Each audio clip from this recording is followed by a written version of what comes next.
My name is Lindsay Cornute, and this is On Air with Heritage Action, a podcast built for conservatives. Twice a week, we break down in 5-ish minutes or less how you can get involved today in the fight for conservative values.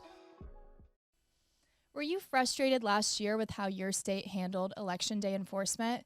Or when you voted last time, were you concerned about the security of your vote?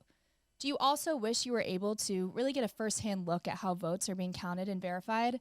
If any of this is true, it sounds like you need to take action and become a poll worker for Election Day and early voting.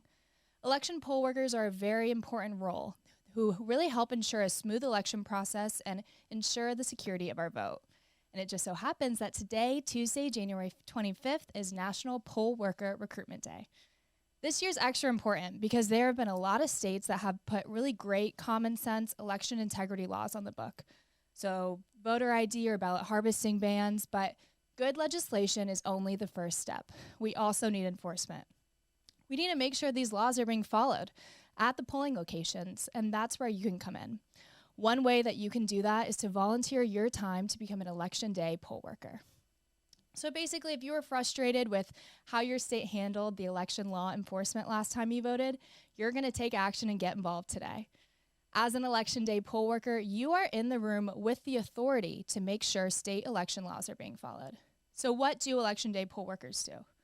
Poll workers ensure the election laws are being followed and play a crucial step in protecting our vote. As a poll worker, you are a sworn election official. So you have the ability to enforce state election laws at the polls and make decisions if abnormalities arise. Poll workers also issue ballots, explain the voting procedure, verify voter registration rolls, and count votes. So how do you apply to become an Election Day poll worker? You can simply apply through your local county elections office or sometimes with your Secretary of State. You have to go through training that really teaches you about the election process and how to set up machines, tally results, and assist voters. If your county doesn't need any additional poll workers, you can still get involved as a poll watcher. So poll watchers are representatives of a candidate or political party, and they just watch the process unfold and they're able to report abnormalities. Poll workers need good vision and hearing and have to be bold and assertive. So you got to be willing to call out when you see potential voter fraud happening.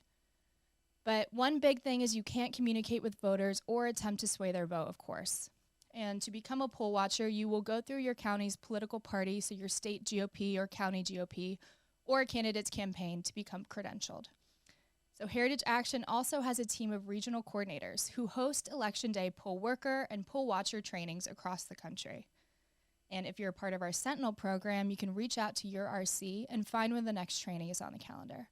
And if you really want to get involved and make an impact here and you're not a Sentinel yet, become a Sentinel, join our program, and you can head over to heritageaction.com/Sentinel. That's Sentinel, Sentinel. So that's a lot of fun info for today. So to make it easy, we've got an entire webpage that's got a great links. They've got a ton of links there about becoming an Election Day worker and some state-by-state breakdowns about different requirements. We'll put this in the description of the episode, of course, but you can go to heritageaction.com/elections to learn more and sign up to be a worker for early voting and Election Day. That's it for another episode of On Air with Heritage Action. Thank you for tuning in. If you like what you heard in today's episode, please click the follow button. If you want to receive a text message each time a new episode airs, text podcast to 51776 and you'll never miss an episode. That's podcast to 51776. Hi, it's me again, and we need your help. If you like the insights and activist resources that we're providing, please take just 1 minute and help us spread the word. So follow, like, subscribe, and share this episode of On Air with Heritage Action with your friends and family on social media or even over email or text. We need your help to get others involved in the fight to hold Washington accountable.